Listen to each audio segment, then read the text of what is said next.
হয়ে প্রচার করতে, আমাদের দলের হয়ে প্রচার করতে, যাতে এই বিধানসভাটা তৃণমূল কংগ্রেস জিততে পারে। কারণ আমাদের যারা আইনজীবীরা রয়েছেন তারা এই এলাকায় দীর্ঘদিন ধরে রয়েছেন, তারা আইন ব্যবসা করছেন এবং প্রচুর তাদের ক্লায়েন্ট রয়েছেন, মক্কেল রয়েছেন এবং তাদের এলাকাতে পরিচিতি রয়েছে। তাই আমি মনে করছি যে আইনজীবীরা যদি প্রচারে বেরোয়, আইনজীবীরা যদি মানুষের কাছে পৌঁছায় এবং তারা যদি সঠিক তথ্যগুলো মানুষের কাছে পৌঁছে দিতে পারে, তাহলে কিন্তু মানুষের সিদ্ধান্ত নিতে সুবিধা হবে কোন দলকে তারা ভোট দেবে, কেন ভোট দেবে। কারণ মমতা বন্দ্যোপাধ্যায় যেভাবে মানুষের কাজ করছেন, আজকে আমি এটুকু মনে করি যে আমরা যদি মানুষের কাছে পৌঁছাই, তাহলে মানুষ তৃণমূল কংগ্রেস ছাড়া অন্য কোনো দলকে ভোট দেবে।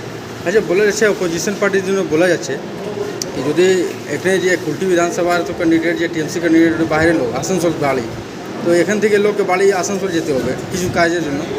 তো এইটা মানে একটু মামলে মেসেজ দিয়েছে কুলটির লোককে হিসেবে কীভাবে কুলটিতেই রয়েছে, এখানে আমি অফিস করেছি এবং কোন জায়গায় অফিস করেছেন?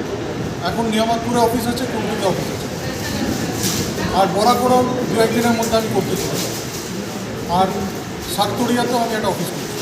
তাহলে এই চারটে জায়গাতে আমাদের অফিস হচ্ছে। আমরা মমতা বন্দ্যোপাধ্যায় যেমনি দুয়ারে সরকার করেন, মানুষের বাড়ির কাছে গিয়ে সরকারকে পৌঁছে দিয়েছেন, আমরাও দুয়ারে বিধায়ক মানুষের বাড়ির কাছে গিয়ে পৌঁছে তার কাজ করে। যে বিধায়ক বরাকরে থাকেন, এতদিন ছিলেন, তাকে তো মানুষ পায়নি, তাকে সই করাতে গেলে 6 বার ঘুরতে হতো। হ্যাঁ, রাজস্থানে গিয়ে তার সই করাতে যেতে হতো। তো আমি তো আসানসোল মিউনিসিপ্যাল কর্পোরেশনের ডেপুটি মেয়র, মানে এখানে যে 28টা ওয়ার্ড আছে, এই 28টা ওয়ার্ডেরও আমি প্রতিনিধি।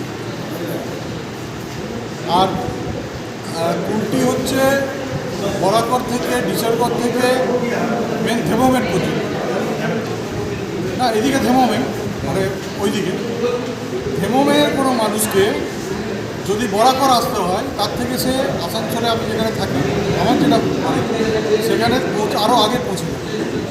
আচ্ছা দাদা, বোঝা যাচ্ছে কি নতুন যে ভোটার লিস্টটা যে এখন বেরোচ্ছে কিছুদিন আগে, অনেকগুলো নামটা না জুডিশিয়াল অফিসার ওকে রিজেক্ট করেছে, উনি যে বলছে পুরানো ভোটার আছি, ভোট দিয়েছি, তাহলে এইবারে ওরা কী করে ভোট দেবে? এটা কী করে এগিয়ে হবে? সুপ্রিম কোর্ট ট্রাইব্যুনাল করে দিয়েছে। আমরা তাদেরকে অনুরোধ করবো যে আমরা ট্রাইব্যুনালে দরখাস্ত করুন, অ্যাপিল করুন ট্রাইব্যুনালে, এবং আমরা সব রকমভাবে সহযোগিতা করব।